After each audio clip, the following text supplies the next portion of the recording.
சென்னை அருகே மூளைச்சாவு அடைந்தவரின் உடல் உறுப்புகள் தானம் செய்யப்பட்டன. செங்குன்றத்தைச் சேர்ந்த 45 வயதான பரணிக்குமார் அதே பகுதியில் கம்ப்யூட்டர் மையம் நடத்தி வந்தவர்.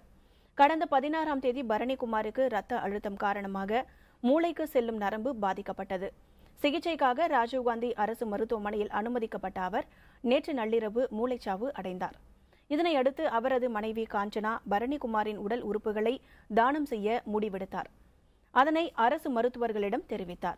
இதனையடுத்து இன்று அதிகாலையில் ராஜீவ்காந்தி அரசு மருத்துவமனையில் வைத்து அறுவை சிகிச்சை நடைபெற்றது.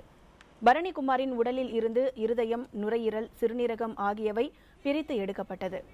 மருத்துவர்கள் இருதயத்தை 1000 விளக்கில் உள்ள தனியார் மருத்துவமனைக்கு அனுப்ப முடிவு எடுத்தனர். மருத்துவர்களும் போக்குவரத்து போலீசாரும் இதற்கான ஏற்பாடுகள் குறித்து ஆலோசித்தனர்.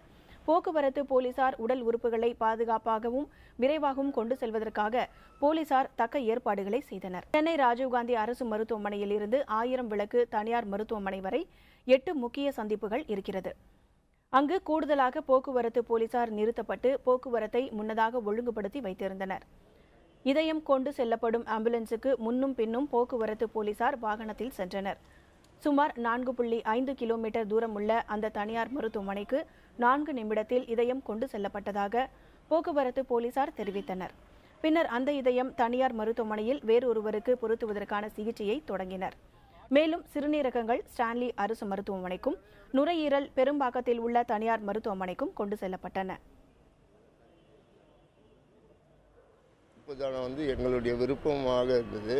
அதை அவருடைய மனைவியிடம் தெரிவித்து அதை அவர் ஒப்புக்கொண்டதன் மூலமாக 4 உயிர் அதனால் வாழும் என்ற ஒரு எண்ணத்தில் தானம் அளித்துள்ளார்.